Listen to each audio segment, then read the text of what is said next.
Hello, I'm Suzie Gilbert, and welcome to this meeting hosted by the Venezuela Solidarity Campaign and supported by Labour Friends of Progressive Latin America, entitled Venezuela, End Sanctions, Give Back the Gold. Over 300 people have registered for this event on the hottest day of the year, so a big thanks for joining us on this balmy evening.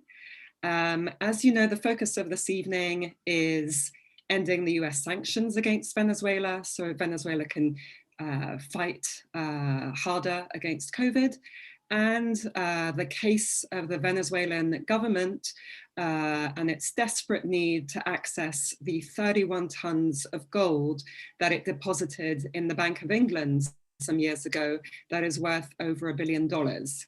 Now, our speakers will get into this in more detail, but as you know, the bank has consistently refused the Maduro government access to the gold on the grounds that the legitimate title to the assets is held supposedly by Juan Guaido, the self-declared interim president of Venezuela. This was supposedly an independent decision by the Bank of England, but investigative reporting revealed the extent to which the bank's position was heavily influenced by the Tory government, which in turn reflected what the Trump administration wanted. The Venezuelan government has obviously challenged this decision in the courts. It lost at first, but won an appeal in the lower courts. The issue will now be decided by the Supreme Court. So we'll be focusing on the campaign, what we can be doing, hearing from campaigners and very special international guests, as you know. Please tweet, please use the hashtag please use the handle @VenSolidarity and the hashtag #EndSanctions and the hashtag #GiveVenezuela its Gold. Please also ask questions in the chat. Please let us know where you're from, any affiliations, and we're going to get started and get moving so we can also get to some of your questions. So first of all, we're going to hear a couple of shorter contributions from some key campaigners. First up, Susan Gray, who's an executive member of the Venezuela Solidarity Campaign and a long-time solidarity activist on Latin American issues, working on various campaigns and particularly active in various courses on social media. So Susan, over to you. Thank you very much, Suzie. I'm going to give a bit of background and then we're going to hear more in-depth information from our expert speakers. Background to the sanctions and the campaign. The imposition of sanctions is just one of many weapons used by the US against Venezuela. As you all know, the US really would like to replace the government with one that's more compliant and that will give them access to Venezuela's oil. And the hostility started quite early on in the Chavez presidency. There were propaganda campaigns, there was funding of opposition groups, there was undermining of elections, and there was even support for street violence.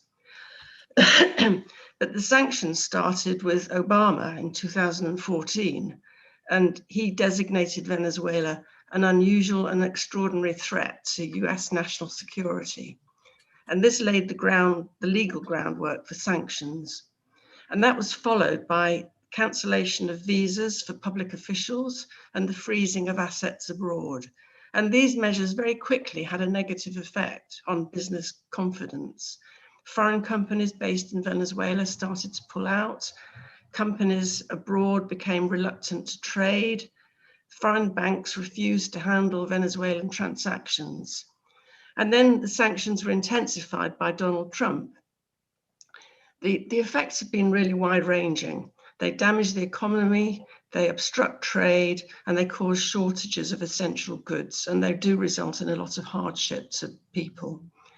And they even extend to interfering with Venezuela's trade with other countries. Recently, for example, the US forcibly intercepted several Iranian oil tankers on their way to Venezuela, and they confiscated the shipments.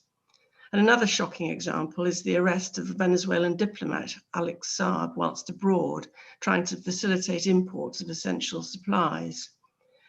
Now, as well as sanctions, Trump gave his support to the self-declared so-called president, Juan Guaido, who we've already heard mentioned, who's he was a National Assembly member. He never stood for election as president. The Biden administration has persisted with this, along with the UK and various other countries, despite Guaido being implicated in financial scandals, a failed military incursion into Venezuela, and he no longer actually holds any elected office.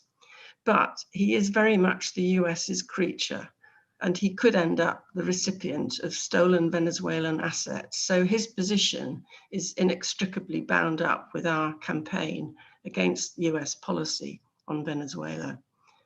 Now, at VSC, we've been campaigning in support of Venezuela's national sovereignty and its right to make its own decisions since Chavez's early years throughout all of these hostilities.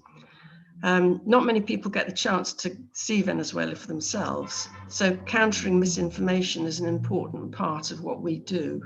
So we've hosted Venezuelan visitors, we've sent delegations to Venezuela, our members have regularly acted as observers at elections, and of course we've held lots of public meetings and other events. The campaign has grown thanks to the support of major trade unions and many individual supporters and volunteers. And we're also very lucky to have Matt Wilgrass as our coordinator. You don't always see him, but he's making things happen behind the scenes. It's been difficult during the pandemic because we haven't been able to use the VSC office, but we are still working, mainly volunteering, working from home. And we're still relying on the financial support of affiliates and supporters, for which we are very, very grateful. We've used social media to get out news stories and campaigning information, and we've been holding online meetings like this one, and we've written articles for various news outlets and blogs.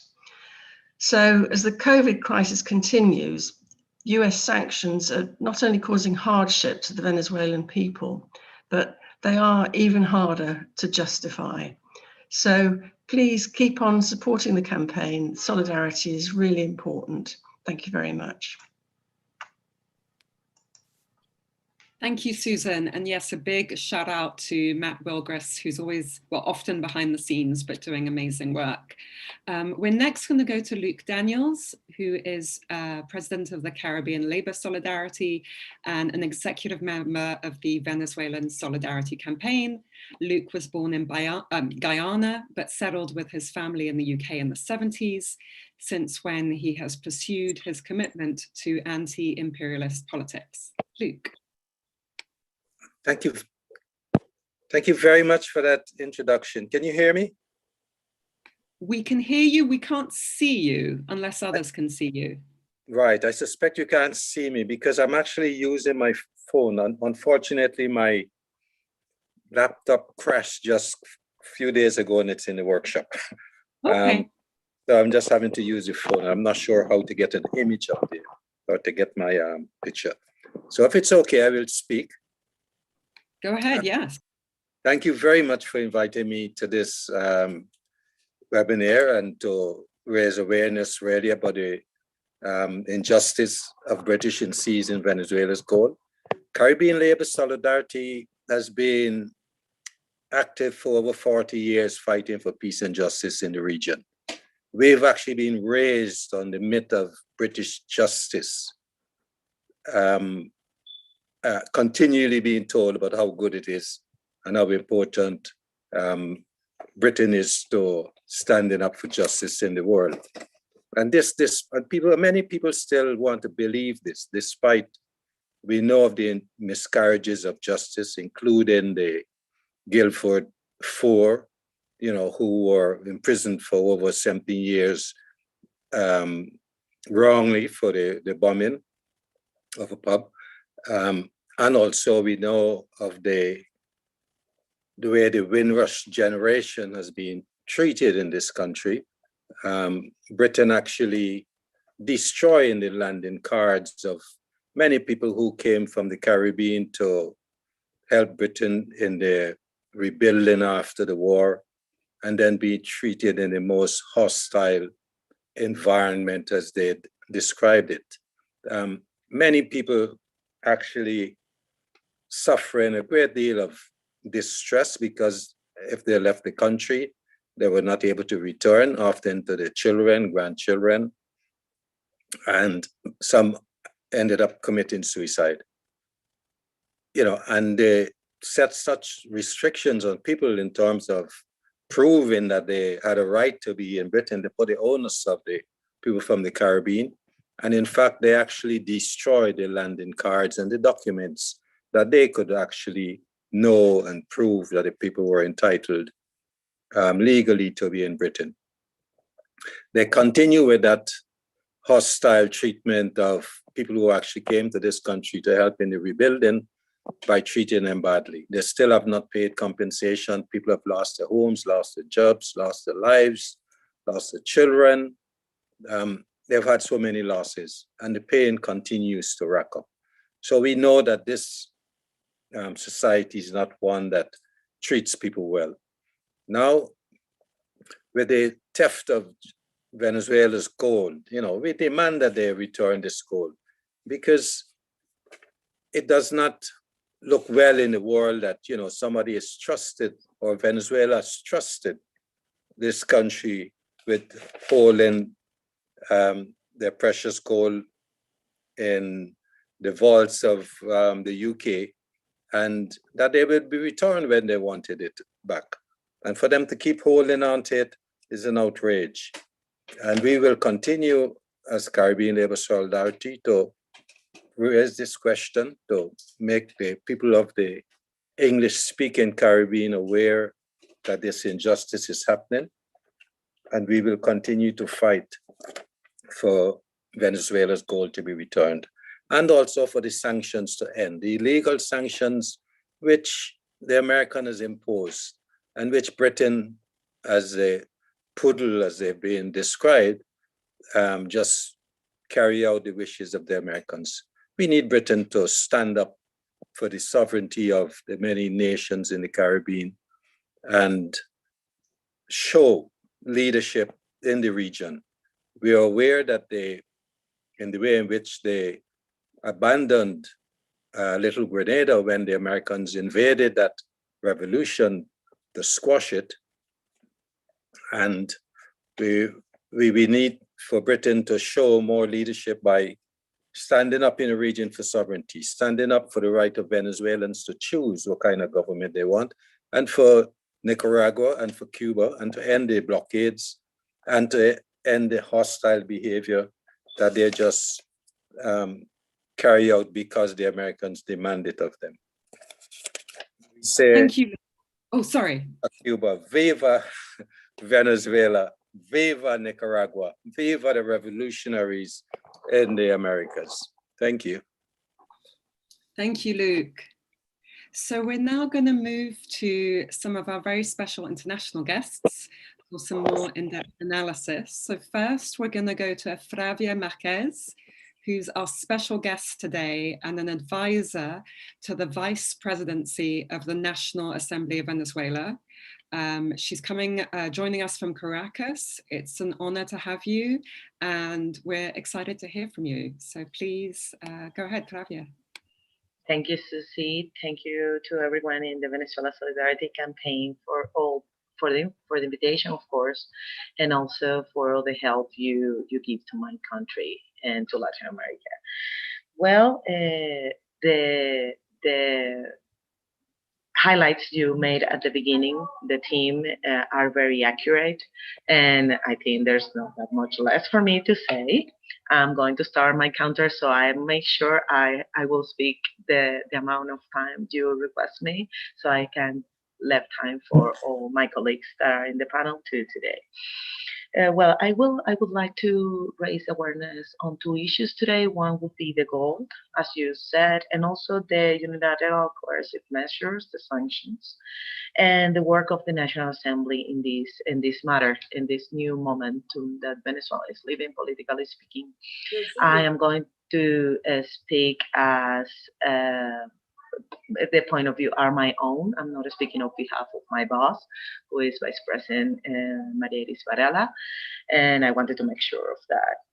So, as most of you already know, Venezuela had as much countries around the world, their gold reserve in UK, part of them, since the 80s. And it was in 2011 that President Chavez decided, because he was foreseeing, the international arena and the possible consequences of his independent and sovereignty foreign policy, that these unilateral coercive measures were coming at us. So he started to bring back the gold, Venezuelan gold, from different countries and transfer them to Russia, China, Brazil, but also in Venezuela. But part of that gold stayed in London, the Bank of London, and since 2008, we opened an account there. We opened our gold account there in 2008. It was around $1 billion, the value, and everything was going fine until 2018, when at the end of that year, our president of the Venezuela Central Bank requested to sell part of that gold. That request was denied beginning of 2019. And of course, everything started falling apart after Mr. Guaido, former Congressman Guaido, declared himself as president. And of course, the UK recognized him. So that led to legal dispute controversy, mostly in 2020. I'm, resuming big time all the points, because I already know you have educated most of the people that is connected today here. And the first time in July 2020, the High Court of the UK failed on favor of Guaido and their supposed Venezuelan central bank, he named in parallel to our central bank. This has been happening, as most of you probably know, in most of the areas. Some of them now had, leave that imaginary government that he thinks he still has going on. But that was what happened. We appealed as a government, and we won that appeal in July, in October last year, 2020. The verdict was, we requested to use the money for buying vaccines and filling other needs of our population through the United Nations Development Program. And all the process finished in a verdict that says that the official statement of the UK government back then was ambiguous, or at any rate less than unequivocal. So they fell in favor of Venezuela. And this year, of course, Guaido people appeal. And as you already said, Suzie, there will be a next hearing. It will be, to my knowledge, in July, 19th to 21st July. And to my knowledge, also the Foreign Minister of the UK has been authorized to speak. And they are trying to decide the same thing, that until what extent they recognize the Guaido government, if it is legitimate and all of that. But in the meantime, the consequences for the Venezuelan people have been, more than 40,000 deaths. Not only because of the gold, but because of the unilateral coercive measures or sanctions. We haven't been able to access insulin treatments, cancer treatment, HPI treatment. We received a UN Special Rapporteur this year in Venezuela in February, and she will be rendering her official complete report next September this year. But this report is public. I can share it with you later if you already don't have it, but I'm sure probably you already have it. And where she found things like public revenue was reduced by 99% currently Venezuelan people live on 1% that they live pre-unilateral coercive measures, and the income is 1%. Remittances decrease. We have complexity with everything relating transfers, money transfer, international transfers, not only for the government, but for the citizens. And that's what I was talking before beginning this event. The thing with the so-called sanctions, these measures, is not the sanction itself only, which is very harmful for the economy and for the people in general, not for the government. It is the fear that it brings with it, because everybody on the other end of XYS transaction, it could be vaccines, medicines, oil, chemical additives for gasoline, they don't want to be targeted. So even though if they are not part of the sanctions itself, they won't be trading, and this will make it difficult for us. So we also have, as you may know, the assets frozen in banks in the US, the UK, Portugal, more than $6 million are frozen in accounts, and we cannot access them. Purchases are frozen. We, of course, have impediments to food imports big time. And this has bring at least 2.5 million Venezuelans to decrease their way of life or bring back the poverty we overcome in years before.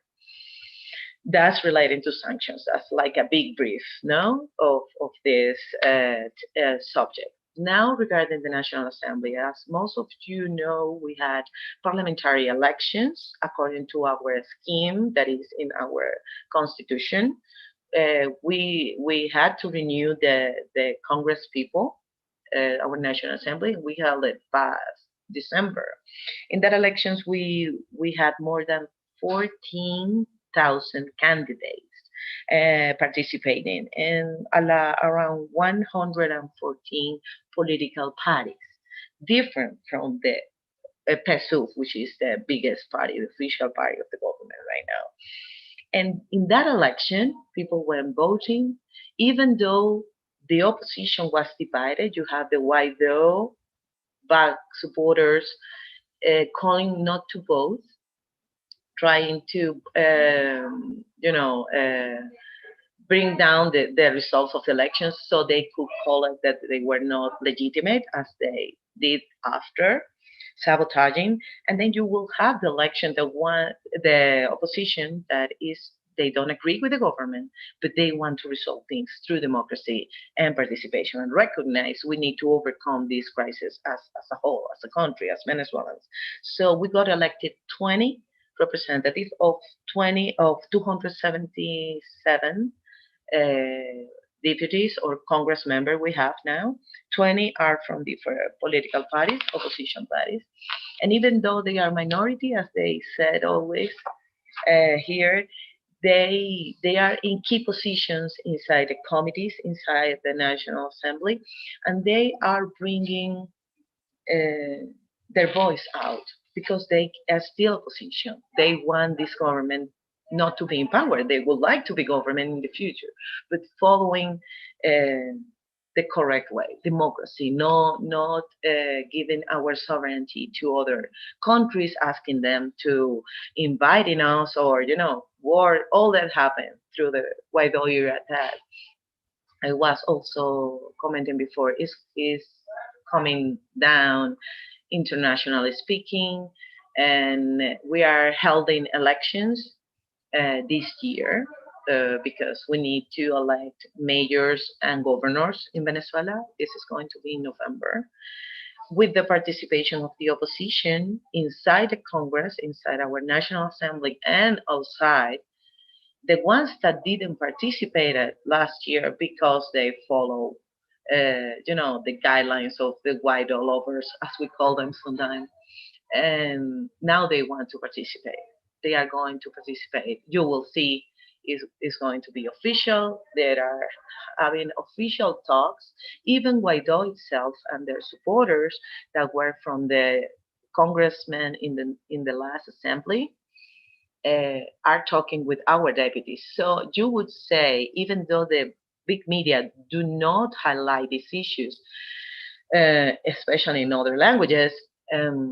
This is happening, and it's public and it's official. They say they want to sit down with this National Assembly. They want to sit down with President Maduro. This happened 11 May. You can search on, Google, the media, and you will find these talks that had place. And also, the National Assembly has a commission for dialogue and reconciliation. And it's not only for political issues, it is bringing to the table the private owners, all the producers, different sectors like the Afro-descendants, indigenous, to have a real dialogue, a constructive dialogue, not only, in speeches or statements. And this is bringing recognition to this National Assembly. We have peace in Venezuela right now. Things are still difficult, especially in the oil sector. We still have gas lines to put gas on our vehicles. COVID is hitting us hard, but the government has put in place measures regarding health that have been very successful. Our rate of recovery in COVID is around 92%. And we are decreasing the amounts of deaths day by day. Our vaccination campaign is picking up now. We are in max vaccination beginning in June. We started yesterday with the people in general in several places in Caracas and in the national level. And the president has said that probably for October, we will be able to bring back students to school, because in Venezuela, we still don't have the students in, presential classes. We are only online. And this is hurting education because unilateral coercive measures hurt everything. They hurt technology. You cannot buy, you cannot change pieces. You cannot have access to technology. Internet is so. It makes it more difficult to pick up for the most needed. But I think in the National Assembly, and I will close my statement with this, we have been having sessions, ordinary sessions, presidential, since the beginning of the year. Work is not stopping here, listening to the people, approving new laws, reforming, and vaccination is advancing. It advanced for teachers, for the education, also for the, of course, health workers, and now we're beginning with the elder. So I think things will be very interesting at the end of this year. I hope you all can help us raise the awareness with this upcoming hearing in July in UK. I'm sure Francisco and Suzie will talk about that later. I hope you can follow closely our elections in November. They're going to be in November this year. And also, my last word will go to this diplomat that Suzie mentioned was kidnapped in Cape Verde. Alex Saab is going to have also an appeal. I won't talk in detail about that case, but he's having a new hearing. He's ill. He has cancer. Other doctors haven't been able to access him to treat him in jail, and it looks like he's going to be deported to the U.S. It is a political case, totally political. He was part of our way of getting food to our people. So I also invited you to learn about that more. Thank you. Thank you so much, Fravia. Would you be kind enough to write his name in the chat so we can kind of follow the case? And if you have any social media where we can follow you, that would be great too. Thank you so much. Next, we're going to go to Mark Weisbrot, who many of you will know is the co-director of the Center for Economic and Policy Research in Washington, D.C. Mark and I worked together about a decade ago on a documentary film about the Latin American left called South of the Border. Mark has written many books, and he's the co-author of Economic Sanctions as Collective Punishment, The Case of Venezuela, which is one of the key documents we've been using in our campaigning. Mark.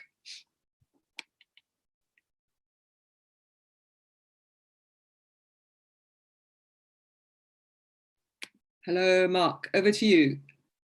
Can you unmute? There we go. Sorry. Now you're going to think that I couldn't get on because of my own incompetence, but I actually had technical problems and had to reboot. So I'm sorry I'm late. Anyway, yeah, Suzie, thanks for that intro and for mentioning that paper.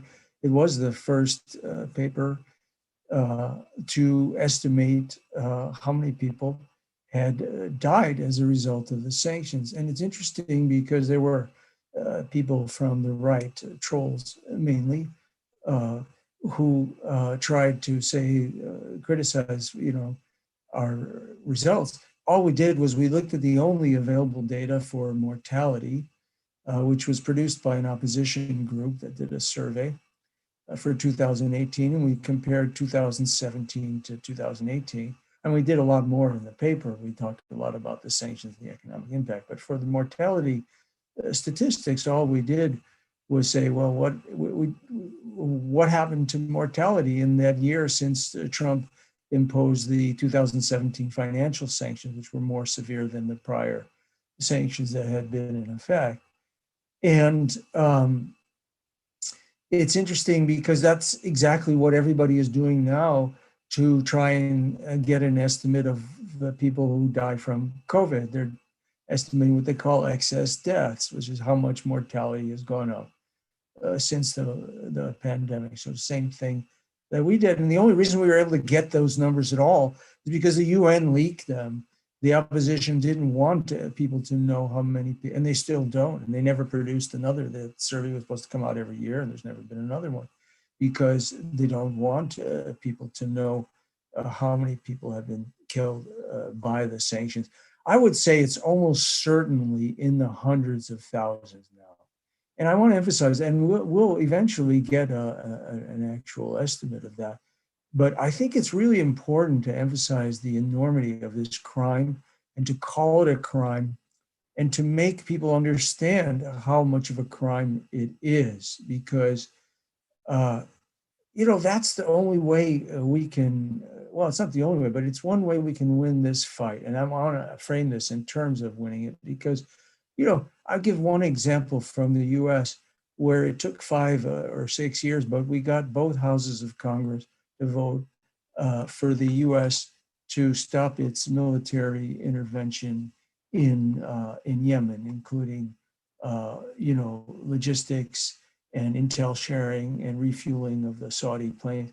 And we had to, and the Congress had never before voted to do that under the 1973 War Powers Resolution. Now, we still didn't win because we had Trump and he didn't care about the law. But nonetheless, we had to show what they were doing. They killed hundreds of thousands of people and they're still killing them in Yemen. And so this is really a horrible crime. And there's no exaggerating it. It's just that bad, not to mention the millions of people who have left the country as a result of it. And, and so I'm going to focus on that and from the point of view of what the sanctions have done.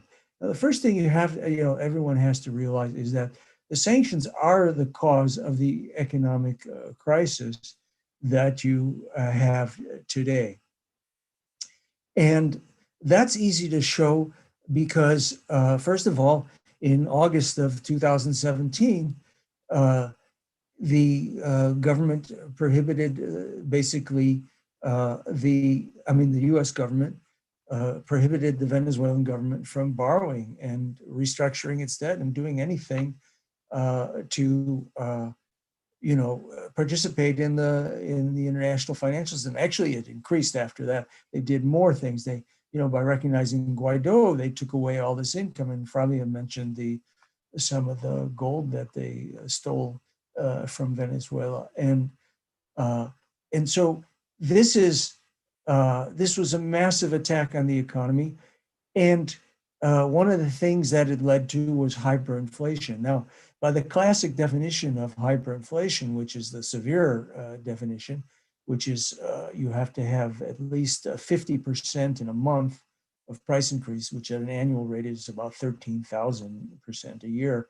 You have to have that for at least 1 month out of the year. Venezuela has 40 months of hyperinflation. Now, hyperinflation really destroys an economy. You look at any of the cases of hyperinflation in history, you didn't have a functioning economy. And you can look at, but you can look at all the cases in Latin America since World War II, and the median lasted 4 months, okay? So 40 months is the longest hyperinflation. It's one of the longest in the history of the world, okay? And it's because of the sanctions. In fact, one of the only ones that's bigger is Nicaragua during the war.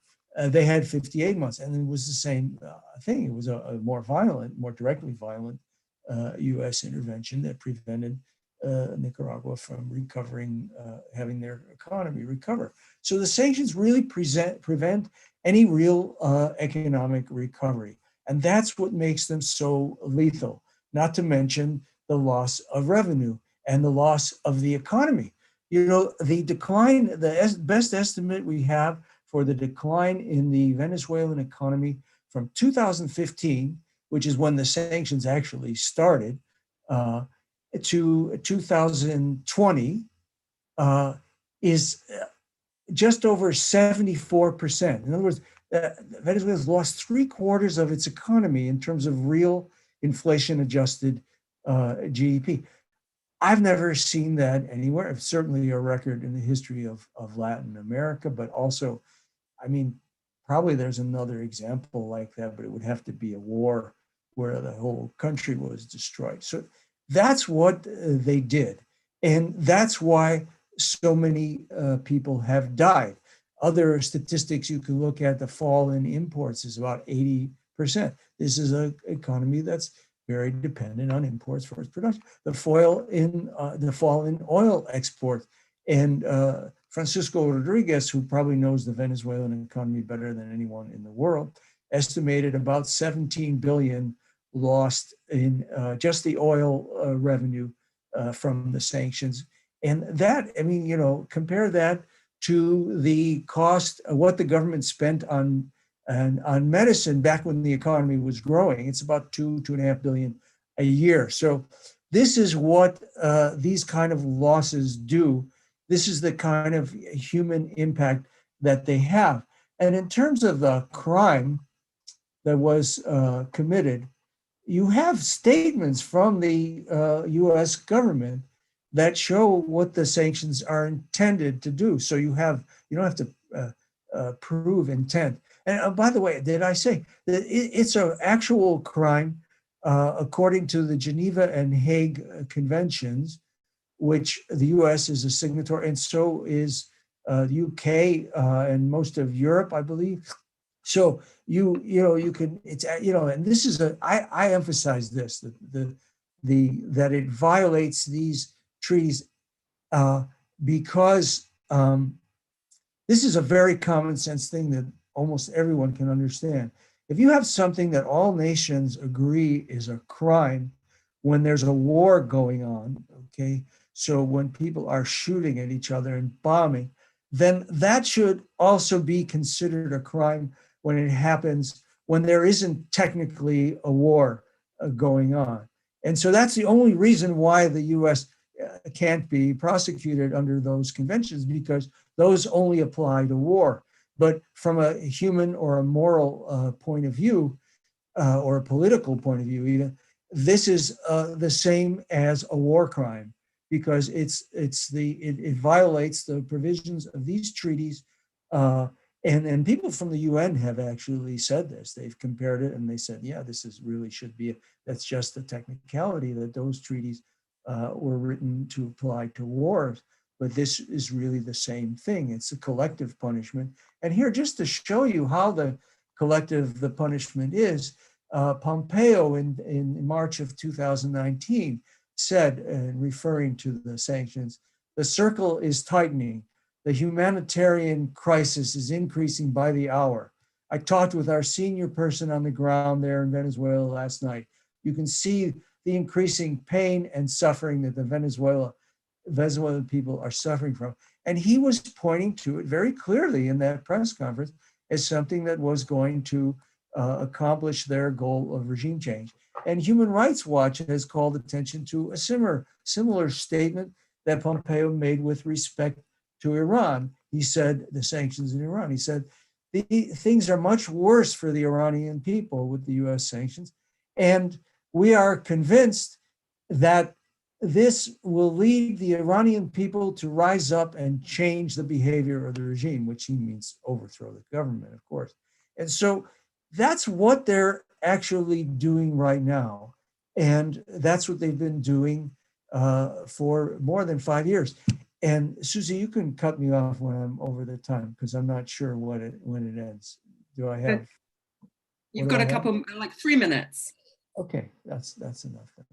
And so I will just use that. And so this is what they've been doing the whole time. And I think the way in which they get away with it is that people don't really see it. They don't know. And part of that is the media. You know, the media has had all these stories about Venezuela and what's really happening sometimes, not always, but in terms of lives lost and people suffering and shortages of medicine. And they didn't even mention very often the sanctions, or they just mentioned it in passing. Finally, I think there was an article yesterday in the New York Times where they actually put it in the first or second sentence. They said, because of whatever government policy and the sanctions. And, you know, government policy really you could have the best economists and the best government in the world right now, and you still couldn't get out of this mess until the sanctions are lifted. Now, I know the government is doing a lot of things and doing what they can do under the situation, but you cannot have an economic recovery until the sanctions are lifted. And there's really no excuse for it. And, you know, you can see that even if you look at US law, you know, under US law, the starting in 2015 and all the way through every set of sanctions that's been implemented on Venezuela. And again, as I said, they've gotten worse and worse. The recognition of Guaido was equivalent to another set of sanctions because it deprived the government of all of its revenue and financial and assets, and, you know, most of its assets and everything around the world. And then, of course, the cutting off of oil exports from Venezuela, you know, and there the U.S. government threatened other governments like India and Russia to force them to stop importing Venezuelan oil at the time. And so, and there's all kinds of threats of secondary sanctions that prevent financial dealings as well. So all of this has done with the very explicit purpose of regime change. But under US law, that's not allowed. So the US government had to, in order to impose sanctions here, they had to declare that Venezuela presents an unusual and extraordinary threat to the United States, and it actually creates a national emergency here, all of which, you know, everyone knows is completely ridiculous. So again, I want to emphasize, I think that we can win this battle, even though the Biden administration has shown no change at all. But there is some change in the world. I mean, the Europeans, for example, stopped recognizing Guaido as the so-called president. And you can see, if we can get the world to see just how the enormity of this kind of a crime, I think we can succeed in getting rid of these sanctions. And I think it's also a necessary step towards a negotiated solution there as well. Thank you, Mark. Thank you, Mark. And thanks everyone for your comments and your messages of solidarity in the chat and letting us know where you're from. It's really great to see. So our final speaker, many of you know, Francisco Dominguez is the head of Latin American Studies research group at Middlesex University. Francisco came to Britain in 1979 as a Chilean political refugee and has ever since been active in Latin American issues. He's written and published extensively, particularly in his role as Secretary of the Venezuelan Solidarity Campaign. Over to you, Francisco, and then we will go to a few questions. Thank you. Yeah, thanks very much, Suzie. I mean, this meeting has been extremely informative, which I think is the purpose of it, is to highlight again the enormity of the crime that is being committed against 30 million Venezuelans. There is no question about it. I agree with Mark. The original information of the death toll between 2017 and 2018, which is a statistical calculation of the number of people who died as a consequence of Trump's part of the sanctions, was 40,000. But it must be much, much higher than that. I mean, when you make populations, the whole population is so vulnerable, such as the case of Venezuela, where the whole blockade is total against the economy of Venezuela, it is tantamount to asphyxiation. Literally, Venezuela can get almost nothing from the world economy, or very little. And as a result of that, the quality of life of the population, no matter how heroic they are, which they are, is bound to be made more vulnerable. There are the elderly, children, the chronically ill, and many other people who are made more vulnerable deliberately by this policy, which is explicit. I mean, the government of the United States, their various spokespeople have said so many times, with glee in their faces, saying, it's working. We're getting exactly what we want. But there have been a couple of calculations. One calculation is that at some point, the government of Venezuela is going to surrender. And as a result of that, then they will get what they want, which is, to lay their hands on the deposit of oil. A second calculation is to split politically the country between the armed forces, ideally, and the civilians, in order to create a wedge so that they can intervene from outside in the way they always tend to do anywhere. And the third calculation is that the desperation caused by the massive, terrible impoverishment of millions of people and their suffering as a consequence of the sanctions is going to lead to a social explosion, which will create the ideal condition from their point of view to justify an external intervention, an external military intervention, led obviously by the United States and their allies, not only in the region, but internationally. Sanctions is the wrong name, but we use them because it's short. The real name for this is unilateral coercive measures. They're totally illegal. They violate absolutely every single imaginable protocol that exists internationally, including the United Nations Charter, which all these countries, certainly the United States, is signatory to. They are, in my view, warlike aggression. The intention is to cause such social and economic immiseration of the population so as to really destroy the country and then finally get what they want through somebody like Guaido or anybody else. I mean, there will be politicians of that ilk just about anywhere.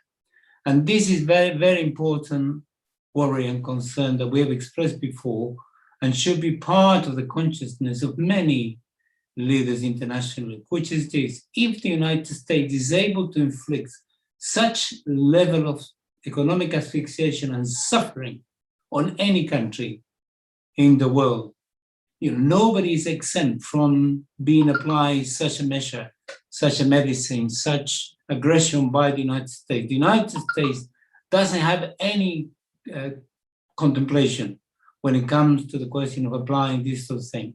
And this is where, it is very important that somehow, and I know the government of Venezuela is trying to do its best to ensure that governments around the world somehow realize that not only the Venezuelan government is vulnerable to this crime against humanity, but also they themselves can be the victims of such medicine, such application of unilateral coercive measures with the brutality that the United States always inflicts aggressions of that kind.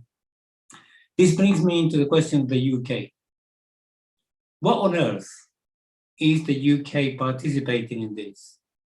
Well, people know that there has been the revelations by the Canary and other such investigative journalism that the UK set up a secretive unit for the reconstruction of Venezuela with Juan Guaidó some years back. The intention was to obviously participate in the pillage, in the imperialist pillage of Venezuela, once and if the Maduro government was overthrown, which at the time looked like a possibility. What is extraordinary is not only the fact that the European Union dropped Juan Guaidó, stopped recognizing him, the United Kingdom continues to recognize him. The official statement by Dominic Raab, which was made by Twitter on January the 7th, 2021, that is to say a few months ago, not only recognizes Guaidó, continues to recognize Guaidó as the interim president, but worse than that, it continues to recognize Guaidó as the president of the National Assembly that ended, in 2020, which is bizarre. And the obvious reason is to have some legal excuse in order to hold on to the last thing that they are able to hold on, which is the 32 tons of gold, which we demand that they return. The Supreme Court has just discussed the case again. I mean, Fravia explained already the intricacies of this process, but the Supreme Court discussed the matter again, and they seem to have made the decision, this is my interpretation anyway, that they decided that after all the legal arguments have been exhausted, and the gold is not returned to somebody that doesn't have any power whatsoever, such as Guaidó, then the only thing for them to do, left for them to do, rather than the right thing to do, is to wash their hands and pass the bucket to the politicians. And according to the information that appeared recently, Dominic Raab or somebody from the Foreign Office is going to appear to make a case of some description regarding what to do with gold. In my view, the judges realize that there is no legal and there is no moral and there is no political justification whatsoever to maintain the gold. Therefore, they're passing the back on to them. We want them to return these as soon as possible. And the reason is this: they're retaining, $2,000 million, or the equivalent of that in gold, which Venezuela has already requested that these can be used to save lives by buying, purchasing vital health inputs, medicine, food, and so on. And this is going to be done according to the proposal from the bank, the Central Bank of Venezuela, through the development program of the United Nations. Then we have the issue of the European Union. I agree with Mark. It's excellent that the European Union finally has done something which was with a huge amount of timidity, but they have done it. They dropped Guaidó. They stopped recognizing him. When you read the resolution with which they stopped recognizing him, the amount of gobbledygook that they use in order to try the acrobatics, the verbal acrobatics, was amazing, which is an indication of the pressure that they're under. Nevertheless, even though they took that decision, no position has been taken by the European Commission or any authority of that kind in the European Union to tell the financial institutions in Europe who are illegally returning more than $6 billion, $6,000 million, which belong to the people and the state of Venezuela. With Francisco, excuse me for interrupting you, just a heads up on time, because we're going to lose Fravia in 5 minutes. So if we could just start to close, that would be great. Thank you. Yeah, no problem at all. So therefore, we have to watch what the European Union does. The European Parliament has passed horrible resolutions against Bolivia. The European Union sanctioned 2 of the members of parliament of the National Assembly in Venezuela because they decided to participate in the electoral process, which is going to take place this year. It's unbelievable. So I'm going to finish with this. I think it's about time that the United States is isolated and start changing its policy and abandon this aggression, because it's going nowhere. What else can they do after all they have done? War, invasion of the country? This is completely unacceptable. So return the gold, lift the sanctions immediately and unconditionally now, and Viva Venezuela. What they're doing is a disgrace on the people of Venezuela. Thank you. Thank you, Francisco. So we're going to lose Fravia in a few minutes, who has to go back to National Assembly affairs. But Fravia, before we lose you, would you be kind enough to share some closing comments as to what you see as some of the key, maybe, initiatives to push back against these crimes or war crimes, as others have described, the sanctions? Where would you like to point people towards? What do you think, what would you like folks to focus on in your closing comments? Thank you. Thank you, Susie. Well, I was actually trying to answer, since I knew I had to leave you early, try to answer most of the questions based on the chat. They were very interesting. They made me review some facts. So I see people is very motivated, and that is exciting for me. And please focus on the talks. Someone in the chat told about Norway talks and what is happening to the opposition. It is important to raise awareness. As Mark said, hi Mark, we know from Washington. It's great to see you here today and sharing this space with you. It's an honor. It is important to raise awareness on the consequences for the people in Venezuela of the sanctions, and how sanctions are really the ones to blame for our crisis. Of course, all governments have problems. Nobody's perfect. But these have accelerated any effect we could have regarding the normal way of things going in any country or any economy. On the other hand, you will find also online statements from, key politicians from the US, like Brownfield, Trump himself, and others, calling on difficult times for the Venezuelan people to pass in order to get a regime change. So it is obvious, it's not something in the shade, it's not a crazy conspiracy theory, it's very clear. And that is why they need to sit down and talk. Somebody was asking in the chat, and I wanted to clarify that about that the U.S. changed their ambassador to Venezuela in Colombia in February, and now he is in the talks. There has not been changing of ambassadors. It is the same one. He was chargé d'affaires, which was like lower ranking, and he was nominated by Trump to the Senate last year as ambassador, and it was approved before the new Congress, the new session initiated in the Congress. So it is the same one. He's still having talks with Guaido. He's very pro Guaido, not recognizing President Maduro. I don't know for sure about all the details, of course, of the talks with nobody, but as I said before earlier, things are moving with the opposition. They understand they need to sit down, because their own supporters are disappointed, are tired of lies. It has been public and notorious that they were, taking the money that people donated for humanitarian purposes since the beginning of the government, with what happened in Colombia with that concert, famous concert, to everything that they have done with Citgo, with the frozen assets in the banks that I mentioned, with the gold, what is happening with the gold, and how they actions are bringing down the possibilities for a better life in general for the Venezuelans. as a whole, even the ones that do not support government. And this is going to change in the next elections. I was also commenting in the chat that because people is asking, do we still have the possibility to have a progressive agenda, internationally speaking, as a government, with all that has been happening? And the answer is yes. We still are active. We are connecting in all levels. Actually, we're going to have a summit, international summit in Caracas in June from the 21 to the 25.